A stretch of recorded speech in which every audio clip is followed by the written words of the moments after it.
All right, Luca Nation. We got a Thursday night football game coming up. We got a full slate of NBA games. We're in full swing and we're having a ton of fun with the content. We're having a ton of fun making these episodes for you guys. And we're really having a blast engaging with you. So it's funny. It's been 48 hours since the infamous Goofy episode where Cage had a few too many sodas, so to speak. But you know what's crazy? The overwhelming comments were like, "This is why we tune in." We kind of like it when Cage goes off the rails and Andrew tries to reel him in. So I thought that was a disaster episode. I think that was one of our worst. But it's funny, you guys love it. So as we keep learning, we keep evolving. We're adding people to our team, and I've kind of realized this one core value about what we're doing here, and it's that we always listen to our community, right? Like as we bring people on, I ask them, why don't we just post something on Instagram stories or post in feed or post on our Discord and ask our community, what do they want to hear more of? What is interesting to them? So one of those things is that kind of list that I did yesterday. The who has upside, who's tapped out, who has downside. So I'm going to do another list like that today. But point is, we're having fun. We love you guys. We're really enjoying what we're doing. And I've got a really awesome play today that was triggered by a guest we had on. I think he's going to be right, but I think short term he's wrong. So I'll bring that to you guys at the end. Cage, you're in a conference room. You look focused. You look deep in thought. Talk to me. What do you want to talk about on our show today? Nothing. No, man. 2 days ago, I did an 8-minute monologue. You complained. Yesterday, I jumped right in on you, complained. And so, I'm giving you the first couple minutes here. Let's see. What am I going to complain about? What's relevant in the hobby today?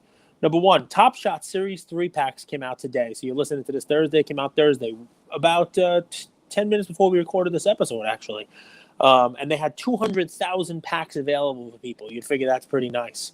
I was 79,000th in line. I'm still in line right now. 79,000. So I'm like, this is going to be good, man. 79,000th in line. There's 200,000 packs. So maybe I'll finally get some packs. I've only ever gotten common packs, which is what these are, just common packs. But as I'm waiting in the queue, as I'm waiting in the room, I read the fine print, and it says, we're going to have a slower queue today, but we're happy to offer you the ability to buy 10 packs. So for whatever reason, they went back to you can buy up to 10 packs at a time.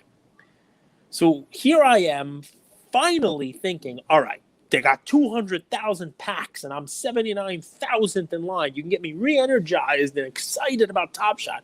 One of the guys that was like top 0.1% accounts who just can't get into this. I'm trying. I got some WNBA. I got some stuff. I would try to get Series 3, right? Series 3, first release today. Release number 1, 200,000 packs. It's crazy, guys, because January 7th or 8th, I mean, dude, this is all in one calendar year, which is pretty freaking wild because Series 1 feels like an eternity ago. I was living in Casa Los Charcos in Playa del Carmen.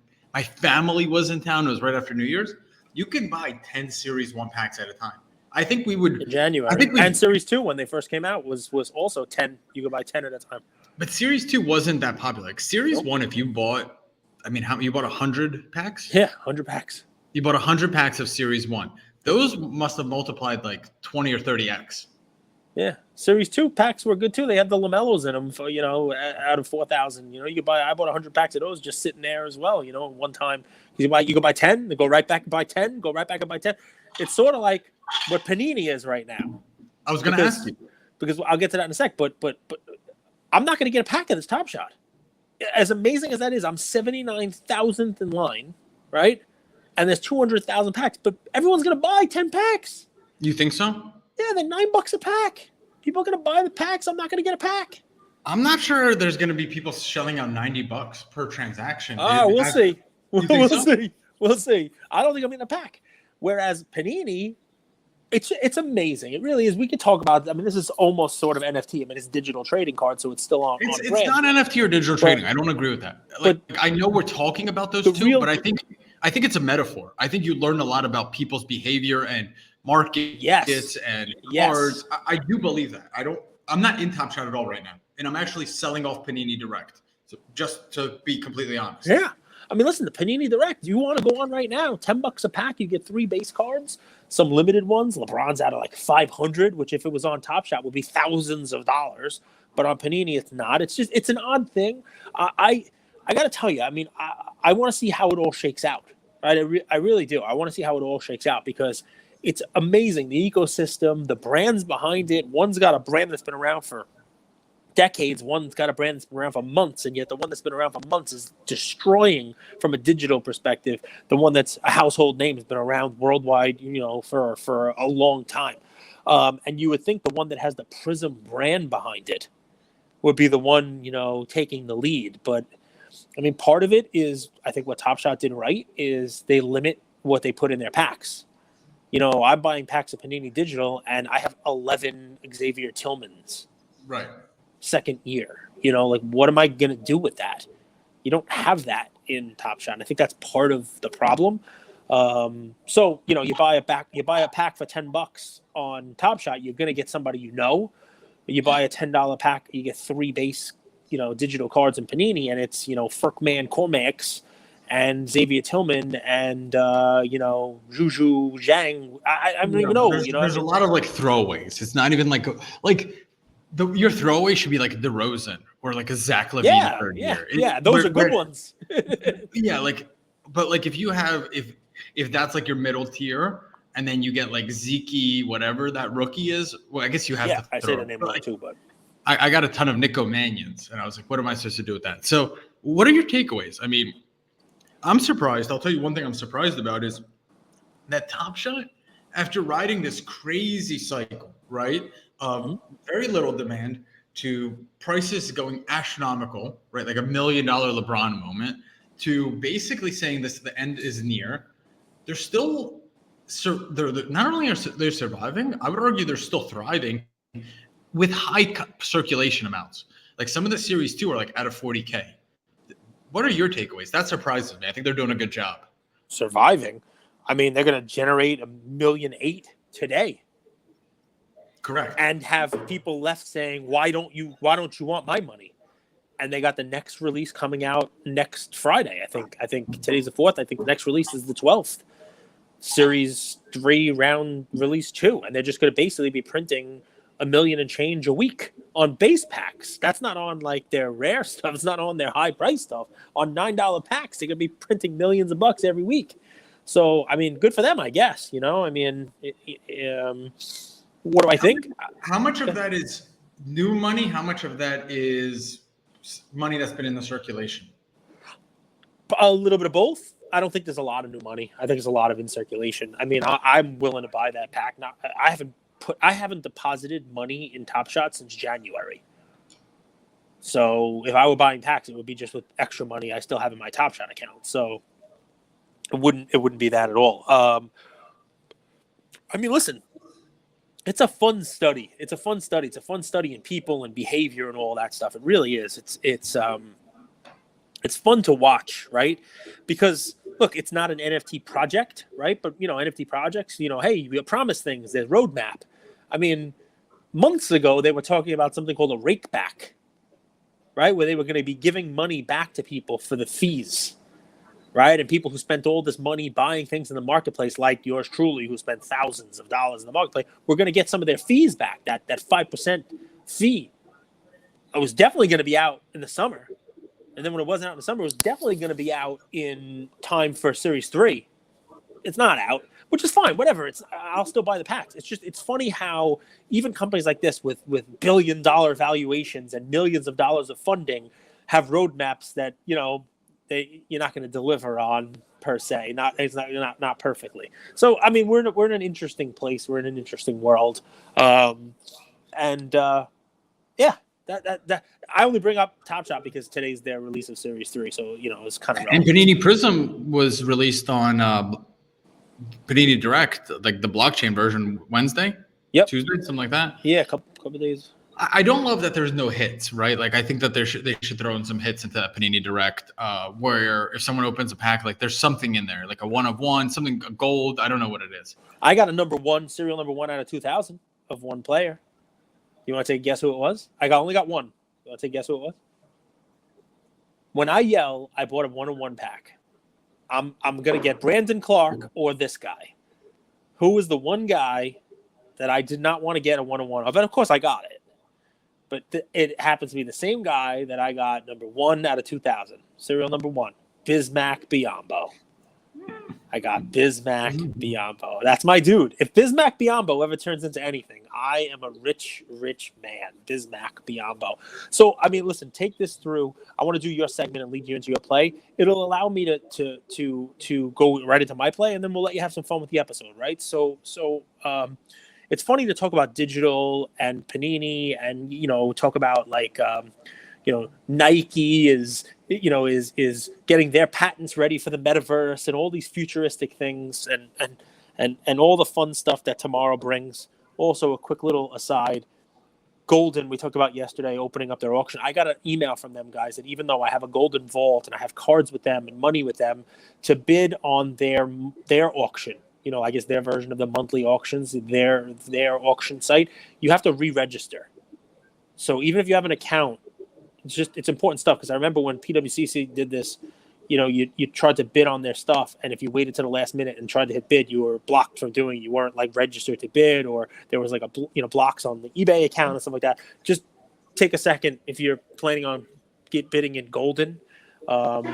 To go and re-register. You might have gotten an email. Take a look. I know I got one today, just letting me know that I re-registered. So just a little extra value here. We're not sponsored by Golden nor PWCC nor anyone like that, but I know you guys probably out there, many of you do bid with Golden and are planning on, at least kicking the tires on Golden's new auctions this month. Just make sure you are eligible to do it, by re-registering for your account. So, we talk about what's new. We talk about all this digital. We talk about, modern cards and how modern cards are transacted and bought and sold and the whole 9 yards. And I've been doing a lot of thinking on this. And you guys have heard me talk about this over the last couple of episodes, maybe in the last couple of weeks. My movement back towards GOATs, right? But I never really kind of gave, a full parameters of that. Is it just going to be Jordan and Brady? What's a GOAT? Like, what qualifies as a GOAT? And I think that's going to be where I have a little bit of fun with my collection, right? Because, I'm not going to go beyond a top 25 list, right? Not even NBA 75 list. I'm going to go with the guys who are top. And I'm not going to expand too much. For football, it's going to be quarterbacks, just because that's just the way it is, right? And, besides all-timers, Barry Sanders, Jerry Rice, the like. So I was listening to P. Ryan do a couple lives, and he was talking about Joe Montana, a play you gave actually, a while back, where, you and I like that Montana only had one rookie card, and, right. Some of these guys now would be thrilled to have Montana's type of career. And he was the GOAT before Brady and all that other fun stuff, right? So it got me thinking and doing a little bit of research, right? About everybody knows Montana. But what's a guy who's out there who played, maybe got overlooked, maybe because of when the cards were made, maybe he started off in the junk era, maybe. But any of the guys, well, Aikman's good, but I think this guy's actually better. And he's one of your favorites, by the way, so you don't have to guess. He's right in that category, but I think you collected him as a kid. But don't guess yet, okay? Okay. Cool. I like this. So I started thinking to myself, the amount of money that's being put into the quarterbacks now, whether it be Mahomes, whether it be Herbert, Burrow, Kyler, Lamar, Baker Mayfield, Daniel Jones, Trevor Lawrence, whoever the heck it is, right? Like, look at some of the guys who are done playing and what their resumes have on them, and think how many of those guys that people are dumping so much money in will ever even hold a candle to some of these guys. So this guy, I put him just outside the top 10 quarterbacks of all time. All right? Put him just outside the top 10 quarterbacks of all time. But here's what's funny, right? While he's remembered for being an Iron Man and played 297 consecutive starts, which is amazing, right? Obviously, it's an amazing of itself, right? Also through lasers. I mean, known for arm strength, known for you name it, the whole thing. When I was doing my research about this particular guy, who you probably guess who it is already because of, the Iron Man and the lasers, this quarterback won 3 straight MVPs. 3, right? 3. you know what it takes to win 3 MVPs for the NFL and the people who are voting to allow that, to say, okay, you know what? For sure. You're the most important player in football. Most important player, Yeah, and you have to be popular too, Cage, because yeah. like they're not going to give, no matter how good of a year Jokic is having, will he get MVP? It just would be, it's impossible because he doesn't have Exactly. the Think of market how difficult popularity. that is. And do you know how many times that's been done to win the MVP 3 straight times? So Tom Brady didn't do it. Peyton Manning didn't get it done, and that dude won 5 MVPs. Never won 3 in a row. Aaron Rodgers only won 2 of them. And yes, Brett Favre, who I'm talking about, did split the award with Barry Sanders in '97. So I'm taking a little bit of a liberty with it, right? I'm taking a little liberty with it. It doesn't take away from the fact that he was the MVP 3 years in a row. It's pretty crazy. He set a lot of records, some of which have fallen since. Set a lot of records, but think of the dude was like toughness personified, right? So injured that he had to wear copper. You know, I mean, he had to go out there and advertise copper bracelets and necklaces and arm sleeves and you name it, the whole deal. He was so injured, right? Almost. What's funny about it, he won it 3 times in a row. He won it in the 90s. Almost won it again in 2009 for the Vikings, right? Took a Vikings team almost 20 years down the road, right? Took the Vikings to the NFC title game when he was 40. So all the love we give LeBron for being able to dunk when he's in his 19th season, and for what Tom Brady's done, it's amazing, you know. But there is almost a script for it, right? He improvised like Elway, right?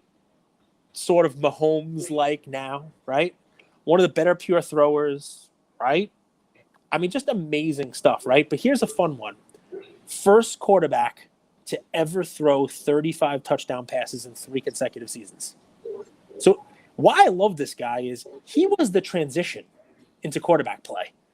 You know, he started at a time where it was running backs, where Barry Sanders was playing and Emmitt Smith was playing, and Walter Payton had played, and you had all of these amazing running backs, and running backs were the way. Running back was playing the game, you name it. It was run, and pass was second, and guys were field generals. And all of a sudden, you got this guy, the first one to throw 35 touchdown passes 3 consecutive seasons. Which, by the way, even with as throwing the ball craziness as we are now, that's not just throwing the ball; it's also consistency. 35 touchdown passes 3 seasons in a row. You know how many times Aaron Rodgers has done that? None. Right? So, I mean, Rodgers is probably right there with Favre. Some people might even put him higher in the all-time quarterback rankings, right? But think about all the things Favre did that Rodgers never did. Anyway, I bring this up for a reason, right? And I'll give more credit to P. Ryan because I've listened to a couple of his lives. He's more about Montana. But the point that he was trying to make, and it jives with, it dovetails with my strategy about go is, think of what I just told you, right? If you're collecting right now and you're thinking about, I want to be a Herbert investor. Yeah, sure. There's all that fun about being first, right? There's all that fun about, like, when Herbert wins a Super Bowl, you can say, ha, I don't have to buy my Herbert cards now. I bought them already, right? I don't have to buy them now at 10% more than they were when I bought them, because they happen to go up 10 or 20% because he won the Super Bowl, right? Think about how much you're spending. Well, if you're a Herbert collector, and I came to you now and I said, okay, Herbert's going to win 3 MVPs, going to win the Super Bowl, he's going to have 3 seasons in a row, 35 touchdowns. He's going to retire as the career leader, record holder in passing in multiple categories. You sign up for that with all the money you're investing in Herbert or Burrow or Lamar or Mahomes or whatever it is now. Mahomes is more money than everybody other than Brady, and he's won an MVP in 2018 and won a Super Bowl, right? Who knows what's going to happen? And maybe you see some of what I'm talking about with some of these other quarterbacks now, with what's happening in Mahomes's numbers. I saw somebody post a story today looking for $6,000 for the Mahomes rookie Prism PSA 10 silver. They're all silvers, but that was 10, 12. So I mean, what's the point? The point is Favre's prices compared to these guys, right? And do I ever think Favre is going to be thought of as the greatest quarterback ever? Absolutely not. Did he play for a lot of teams? Sure. He's known as a Packers guy. He played for the Packers 15, 16 seasons, right? And the Packers have a great quarterback legacy. This is a combined two-parter. One, I'd buy some Favre cards. I love the Stadium Club. I love his Stadium Club rookie. He was on the Falcons in '91. So be careful, guys. There's actually a Stadium Club. His second one is in his Packers jersey, which sells for more because of that. Would you buy an auto? Would you buy an auto of this guy? Like, he's so out of culture. Like, I saw him doing the show with Eli and Peyton. The guy is not meant for TV. He's not. He's meant to fish. Yeah, he's meant to fish. He's meant to never see the camera ever again. And I think that's how he prefers it. Do you think this is a guy that, like, in 2 years he's gonna fall off and no one's gonna remember him? And maybe the auto is the move versus the rookie card? So I like the rookie just because it was the first Stadium Club. You know what I mean? So it's an addition. It's a cool kind of like, he was a great player, cool, first, these photograph, the Stadium Club type of cards.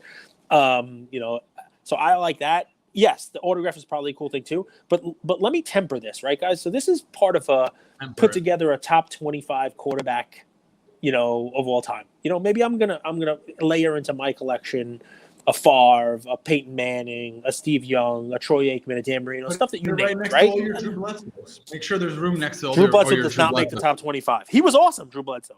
And by the way, thank you for bringing up Drew Bledsoe because it brings up my next point.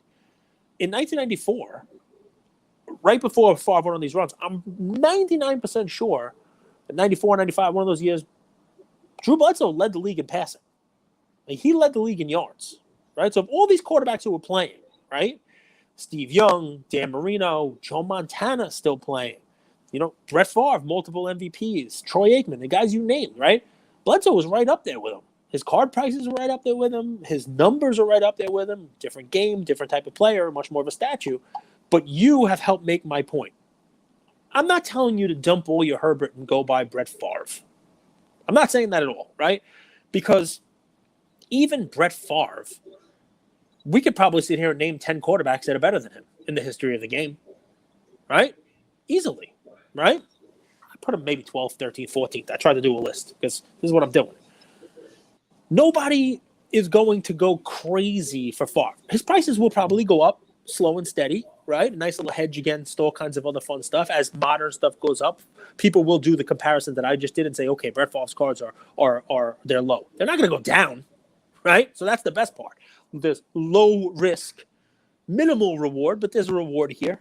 I think, as cards continue to go up, you name it. But the flip side to this play, guys, is go ahead and get yourself a Favre card. You like an auto, go ahead and do it. You like that. This is less about Brett Favre.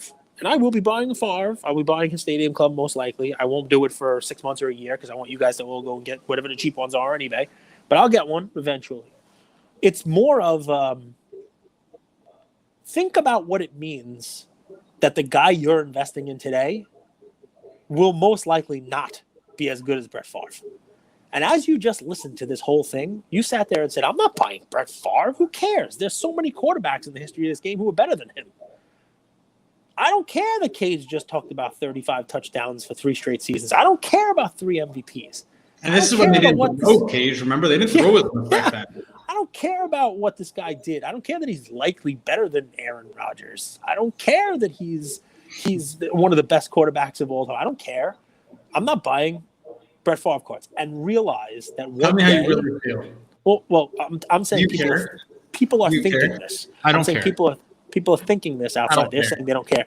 But remember, in a couple years, someone else is going to be saying that about the guy you're investing in today. The same way you're thinking about Brett Favre right now. Sure, he just dropped all of these stats on me, and he was a top 10 quarterback of all time. You know what? Your Justin Herbert cards, someone's going to be saying the exact same thing. Someone's going to be listening to the Herbert accomplishments and saying they do not care. They're on the next guy. And Herbert might not crack into the top 10 quarterbacks of all time. And you're going to be sitting there saying, but Herbert was great. He threw to Keenan Allen. And he had all of these great numbers. He set the shoot. So just to like put a bookend on your 12-minute monologue, because it ties into perfectly what I was saying. I love this. I would go back and listen to it. I did. So yesterday I did upside, downside, and kind of like tapped out. And I did that for NBA guys. Believe it or not, Cage, I did that today for NFL as well.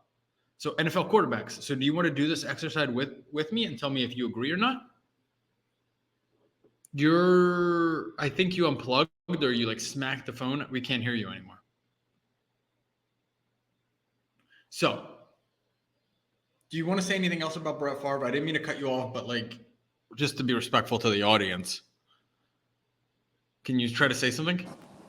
There he is. I'm done on Favre, and yes, I'd be more than happy to do your comparisons about quarterbacks. Shoot. It's the exercise we did yesterday. Yeah. It's in the next 3 to 6 months, taking performance, their team into consideration, what can happen with their cards, okay? So you want me to start upside, downside, or in the middle, tapped out? I want you to talk about who has the downside, then the middle, then the upside. Okay. Here's the 3 guys that came to mind. Okay, and Mahomes it was tough, man. Mahomes, I didn't know if I should put him in the downside or the tapped out because there is already some downside into his. But here are the 3 guys: Kyler Murray, Justin Herbert, and Drew Brees. Now, Drew Brees is an interesting one. I added him in. He's the only guy I added into this who doesn't play. But here's my opinion. I don't think Drew Brees is very likable. He had that whole shtick last year with the Saints team saying some stuff that wasn't right. But I don't think even when he played, he was likable. 2, he has this like kind of weird split San Diego Chargers Saints legacy. And I don't think anyone really is going to remember the 3rd best quarterback of the era. Similar to the example you gave. Kyler started out 6-0. As much as he's taken the next step up, I think he's overperformed how good he is. And I also don't think that this Arizona Cardinals is as good as advertised in the first 6-7 games of the season. I think when you see a team like that that's young, they're going to have some holes. J.J. Watt, great, but he's aging. And DeAndre Hopkins and A.J. Green. A.J. Green, where was he on that play? It looked like someone turned off his controller. Sometimes you get too excited about a team that starts off 5-1. They're young. They got to gel. 6-1. I was talking about the Knicks. Oh, and they lost 2 in a row. Yeah, sorry. Get on the Kyler. Go for it. He's so mad about the Knicks. I drew him off. He's like, oh, damn Knicks. I forgot I said they were going to be the 1 seed, and they haven't won since. Do you want to talk about the Knicks? I don't understand the purpose of this. They did lose, but dude, they lost 2 tough games. They lost to a Raptors team that was motivated, and they lost to a Pacers team that just got healthy. Like the Pacers team, that game was they weren't winning that one. You know what? I don't want to. I stole this away. I went to the Knicks just because you were talking about a young team and how people get excited about them. When they start off pretty hot, it made me think of the Knicks. But yeah, listen, they remind me of a Duke team back in the day. That was the best 3-pointing shooting team out there. It wasn't the best defensive team, but they relied on a 3-pointer. And they got to the tournament. They got cold for a couple games on 3-pointers and wound up getting eliminated early. Same kind of thing. The Knicks are pretty heavily reliant on the 3 right now. But anyway, back to Kyler Murray. I agree with you, by the way, on Kyler. And a lot of people are going to think you're nuts because people think he's the best quarterback out there right now. People think he's an MVP right now. Josh Allen is a close second. But people think Murray should win the MVP. The team's playing great ball. I think you're 100% right. If you're saying he's got some real room to fall, I think everything has broken perfectly for him. Everything's broken perfectly for him. And he does not play like someone who can last in the league for 20 years. And I'm not talking about like because of injury only. It's the style of play. If he manages to stay healthy, he will slow down. So either way, it's like catch-22. You know what I mean? Either he's going to get hurt, or if he manages to not be hurt, he's going to have to slow down and not be able to play the style of game that he's playing now. So I'm with you on Kyler. Cool. Tapped out. Mahomes, Brady, Aaron Rodgers is who I put into this. Because here's my thing. With Brady, there's been such a run-up. I almost think that even if he wins a Super Bowl this year, we see that post-Super Bowl dip. I really do. Like, his cards have gone ballistic, in my opinion. Aaron Rodgers, last year's MVP and 6 games into the season isn't going to kind of, move his cards, I think it just shows he's not cardboard relevant. And Mahomes, honestly, I think he should be in the downside category, but his cards have fallen. There's so much baked into his demise that it almost is kind of like a dip buy opportunity where it's like, okay, he's still incredible. the season's going to end. Let's say they don't even make the playoffs. We're going to start talking about next season and fixing this team around him. Listen, I'm with you on Mahomes. Do you agree with those three? Yeah, 100%. And Mahomes, you're right. He straddles the whole like middle versus downside, but his cards have been beaten up. And I got to tell you, I mean, look, we like who we like, and Andrew takes some heat about LeBron, but we've talked about Mahomes a couple of times here. We really have, and we've said there's no upside in his cards, even if he's not having the season he has now. I mean, that's part of the problem. If he has a stinker like he's having, the downside is huge. But the upside's just not there. And that's not what we look for, right? You don't look for cards that have so little upside. I mean, the dude was basically, he had to be better than Brady over the course of his career. Could it happen? Sure. It could still happen. You know, Brady had bad seasons. He had injury seasons.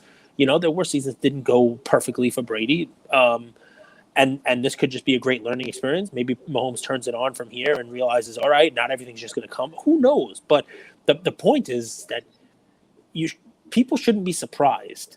It's hard to stay on the top of the NFL for as long as teams have. And part of what Brady did that was genius was he left the Patriots and moved to a team that was ready. It just needed him. You know, it already had the sick wide receiver core. It had a good defense, and he was ready. He took it to the Super Bowl, added in his little Gronk, magic as well, while the Patriots floundered, right? So it's tough to maintain that level. And Mahomes, right off the bat, MVP, Super Bowl, you can't stay there, right? You can't stay there. It's very hard to repeat that year after year. So you had to know that kind of swan song, that was going to come to an end. Maybe it picks back up, but who knows? But I'm with you, man. And you're right. The only thing keeping Mahomes out of the dump category is the fact that people have already dumped his prices down. I mean, what is he down, like 40%? Yeah, for sure. And here's my 4 upside. Lamar, Russ, Burrow, and Mac Jones. Lamar, Russ Wilson, he's coming back, Burrow, and Mac Jones. I think when I see something like this, like a kind of a weird early season injury with kind of, for a quarterback, it's not terrible. And a team that's still in contention, it's we always say Russ starts out hot, right? And then he kind of falls off. Now he got kind of a new start on the season, right? He's training. He's going to have good arm strength. I think he finishes out this year, whether they make the playoffs or not. I think they have some success. So that's why I think he has upside. Lamar, I just think people forget about Lamar, and he's improving. I could see how he's in the tapped out category. Talk about Russ for a second. I mean, then we'll get to Lamar, but for Russ, right? So we talked about how Breeze is kind of like a non-starter because no one wants to collect the third best quarterback in the generation. Sort of like Favre was a difficult one because he's so far down the list, right? So think about the quarterbacks who have played while Russ has played since 2012. Think about even the ones who are playing now, right? So you have Manning played. It was towards the end of Manning's career, but Manning played a little bit, right? We could take Manning out of the equation if you want.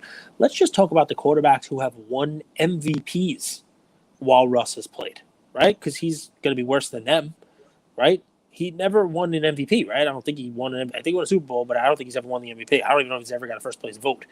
Last year he was a front runner and it's not there, right? So who won the MVP last year? I don't even remember. I don't even remember who won the MVP. Rodgers. Aaron Rodgers, right? You got Brady better than him. You got Rodgers better than him. You got Drew Brees played at the same time, most likely better than Russ Wilson, right? Mahomes won the MVP. Lamar, I don't know if you want to say he's better than Russell Wilson, but he won an MVP while Russell Wilson was playing. It's just the Russ thing is difficult for me because I don't know what it is. I love the guy. I think he's as talented as all get out, right? And when Ian and I throw the ball, sometimes with Russell Wilson and DK Metcalf, it's a lot of fun. So, he's known. But is he also one that could potentially become cardboard irrelevant? Is there something that holds people back from buying his cards?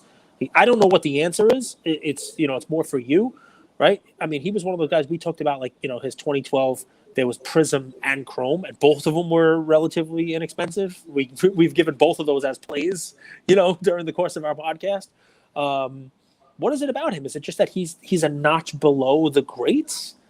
Because you have him as an increase. Is that mostly because you think he could finish this season hot, and there's an exit in the next couple of months on him, or you think just overall Talk to me. I think he's more likable than Rodgers, and I think he still has meat on the bone. Like I think definitely. I think he has a Super Bowl MVP season left in him. I think he's going to be a guy that plays into his 40s. So short term, I still think he has the opportunity to put together an MVP type of year. And long term, he could get traded, which I don't think he will happen. But I think he's a free agent at the end of this year too. Yep. I think him and Rodgers are both free agents at the end of the year. Yeah, there's some Eagles buzz. I don't see why Russell Wilson would want to go to the Eagles, but there's some talk of that. There's some talk of that. So talk about Lamar, because I love Lamar, but Lamar scares me. I think he's just disrespected for how much opportunity he still has, and he does get better. He has gotten better as a passer. He's a flashy runner. He's a better Michael Vick. Like I really believe that, and I think Michael Vick during the Card era would be interesting because you're going to see a game where he breaks a 100-yard run. Like you're going to see these monster games that still haven't been priced in. And I actually think that people have sold off since his MVP season. So yeah, I think there's something there. I like Lamar. Just to put a bookend on this, that's my list. You guys let me know. We'll make a graphic. We'll keep doing this kind of little fun segment. My play comes from Oahu Sports. So I think what we're gonna see is a little bit more baseball buying. Now, this is a play that I think will go up 30, 40, 50% before season starts. And it's kind of just right down the middle. I think it's Mike Trout. Like, I think Mike Trout, I agree long-term his cards might not hold value, or long-term you don't know where Mike Trout's cards will hold value because there is uncertainty about him winning is how I actually want to word that. But before he steps onto the season, steps onto the field next season, I do believe there's going to be upside. I think this is one of those you don't have to buy now, sell before season starts, take those profits, roll them over to something else. That's how I would play this. What would you buy? Just his Topps base card, the 2011 Topps update, Bowman. Yeah, can I actually tell you something interesting? Shoot. Let me ask you something interesting. Altuve and Mike Trout. Jose Altuve and Mike Trout. Same year, same release. Yeah. Who's had a better career? Fascinating, right? I mean, you'd say Altuve based on team accomplishments, 100%. 100%. You know what's funny? Guys, take a look at the 2011 Topps update set. Look at some of the studs that are in that set. I just posted a Freddie Freeman card from there as well, right? I got an Anthony Rizzo in there as well. JD Martinez in that set. Trout, Altuve, DJ LeMahieu. I mean, that is a beast set, that 2011 Topps Update baseball set. Anyway, and take a guess how much the Altuve PSA 10, how much does it cost? Couple $100. $100. No, couple hundred. Probably like $400, $500. $120 for the PSA 10 Altuve. Really? Wow, that's crazy. Yeah, that's crazy. Yeah. So I actually think Trout is somehow a better play, but my play here is twofold because I saw someone post the Altuve card. I'm like, 2011? Wait, that's Mike Trout's year. And then it got me thinking, I was like, Altuve's had a really good career. How much is this card?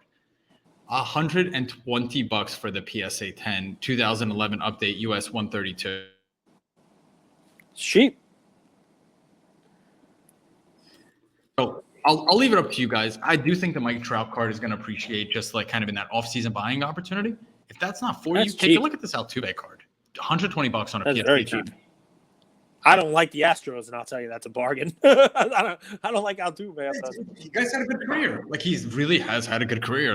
You know, and this frustrates me sometimes about the hobby. I think you need to wear two hats. I think it's okay to be subjective because we are all emotional fans, but I also think you need to be objective and like, okay, I hate the Astros. Did they cheat? Yes. But let me look into this Altuve card, whether I buy it or not. They do won the MVP. He shouldn't have. Aaron Judge should have won it, but he won the MVP.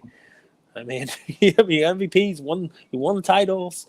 I mean, he's done everything you'd want somebody to do in baseball. You know, most people would sign up for the decade that he's had so far. and shows no signs of slowing down. And just because of the amount of time they've been in the playoffs, he's starting to creep up the playoff leaderboard too, and like playoff home runs. He's probably up there in playoff like game tying and game lead home runs. Like go ahead home runs in the playoffs. I mean, they seem to always be there, even this year. As well. Yeah, I mean, think about that, guys. So layering on Andrew's play, if we were able to put kind of like a bow on the episode here, it's just because it's shiny new and people are chasing it today doesn't mean that it is a better play than something that's already been proven. It doesn't have to be an old Brett Favre quarterback play, but think about Altuve. You might have watched the World Series this year, and Altuve lost. You might have $120 to spend today, and maybe you go out and buy a Jorge Soler card, or maybe you put that $120 on Altuve. It's funny. It's funny that people are buying Jorge Soler because if you guys watch this guy play, he was terrible everywhere he's ever gone. Like he was so bad. Bomb of a home run though. But that's the thing. People it's what have you done for me lately? And sometimes, guys, the smarter play is to ignore what you've done for me lately and look at the guys who have been doing it time and time again consistently. So it's a fun one, man. You tied it all together with that one. Love it. Luka Nation, we love you guys. Luka, what do you got?